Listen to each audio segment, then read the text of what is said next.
Hey guys, wanted to go ahead and do a review as well as a tutorial on the Etymotic ER2xr so that you can get the best sound and the best comfort out of these out of these IEMs.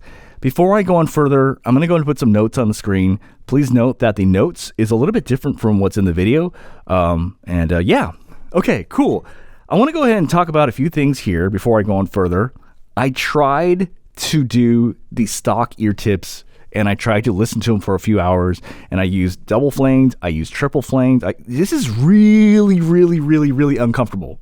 So unfortunately, for this video review, basically it does not include stock because it was so uncomfortable. But please don't look at this as a knock. Look at this as more me trying to tell you a more comfortable way to get just as good sound. And I'm going to talk about two different methods you can use that will be extremely comfortable if you are considering the Etymotic ER2xr or if you already have it. So let's talk about both methods. And then what I'll do is I will review it in the new format, telling you exactly how it sounds so you're very clear on what it sounds like. Okay, so the first method I recommend is actually getting the Shure SE846 yellow foam tips. So these come in a pack of 6. They're about $22. These dramatically improve the comfort for you. This is not like the one that comes in the box. In the box, you get these gray ones. These are far more comfortable, and they just fit right on there quite easily. And I'm going to talk about the sound and how it sounds like, but you actually don't lose much, if anything at all. And these sound quite good. The second method is the Final Audio E mod. So basically, the way it works is if you buy the Final Audio E Multipack, it'll come in a pack like this, all different sizes. And inside, you're going to get 2 red adapters that look like this. And so what you do is, I will go and demonstrate. Let's go and take this out here. Let's pop that on like so. And so what will happen is you can now use this with Final Audio E-tips. So you pop that on there, and then you do this like here. And now, just make sure it lines up correctly. And this will actually drastically improve the comfort for you.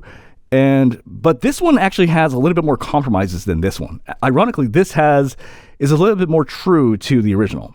So let's go ahead and now talk about the sound using what happens when you go with both modes. Okay, so when it comes to bass, I would say actually, so with this is actually more faithful to the original, but the bass is more like a C to a B. It just doesn't have a lot of power and a lot of it doesn't have that much power, but it's still pretty good. But this, with the Final Audio E-tips, the Final Audio E-tips add bass. So the bass for this is closer to a B. So bass is B here, and then bass is a C here.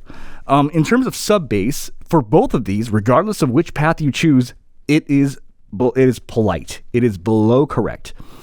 So when I say correct, what I mean is, imagine, if you will, that the sub bass of the song right here is correct. As in, like, the audio engineer and the people who made the song, they wanted the sub bass to sound like this. Like, this is correct. And then right here is like way the hell up there, like Beats by Dre, like brr, brr, brr, brr. And then this is like above correct, like more fun. And then right here is like, where's the sub bass? I don't hear anything. And then this is more polite, right? So the sub bass for both of these IEMs, I would actually label them as polite. It is not accurate. It should have more sub bass, in my opinion. It's a little bit below what it should be. Okay, next thing I want to talk about is female vocals. So female vocals on the yellow is a grade of A. As in, I thought it was great. It's nice and full. It's not thin. It's not synthetic. It's not good. It's great. Like, actually, it's genuinely a great sounding. And like I said, this is probably closer and more faithful to the original if you go with the yellow sponges. The Final Audio E's, these are more closer to, I would say, B, like as in like good, not great. The key difference is that what this mod does is that it makes the female vocals sound a little bit lower pitched, a little bit darker, a little bit warmer, and slightly lower res. But it also does this weird thing with vocals as well. So this, when it comes to sibilance, is still going to let you know there's harshness in sibilance. But what this does is it does this weird sound effect that I can't explain. It's like a every time it's like it gets harsh. It never gets harsh. It just goes like it just has this sound effect, and you won't be able to unhear it after I mention it. but that's what this does. Whereas this, it sounds correct, clear, full. So on female vocals, this is an A, and female vocals, this, in my opinion, is closer to a B. Now, when it comes to male vocals, the tables turn. So remember, the Final Audio E, what it does is it adds a lot of bass and warmth, and it tilts down a little bit of the treble. So this actually is closer to like a B plus when it comes to male vocals. They have, they sound like they've got a little grr in them, and they sound like, nice and full. Whereas this is closer to, I would say, a B. And the way I could describe the male vocals on this sounds correct. It sounds accurate. Like that sounds probably how they should sound. This rather flatters male vocals. It makes it sound like, kind of like whenever you listen to male vocals, you want it to sound a certain way. You know what I mean? And like this will do that for you. The other thing I want to mention is Soundstage. So the funny thing is Soundstage is pretty bad on this one. I don't know why, but it is. Maybe it's something to do with the foam. But here it's pretty bad. And I also want to mention something too. It's pretty bad even on the originals. Whether you go double or triple, it makes no difference. This doesn't have the best Soundstage. This one, for some reason, the Soundstage sounded more average. But it's not the best at Soundstage. And then the next thing I want to talk about is Sibilance. So in the notes, you can look at the graphs and look at the Sibilance for both of these. Both of these technically failed at Sibilance, as in like both of these will, at regular volume, will actually detect some pretty high Sibilance. And then when you crank the volume up, these genuinely get painful when it comes to Sibilance. So this one, the yellow foam actually gets close, it actually gets painful. So I actually rated it, it's a fail actually for Sibilance. Whereas this one gets to very, very, very high, but not painful. So technically this is less Sibilance than this.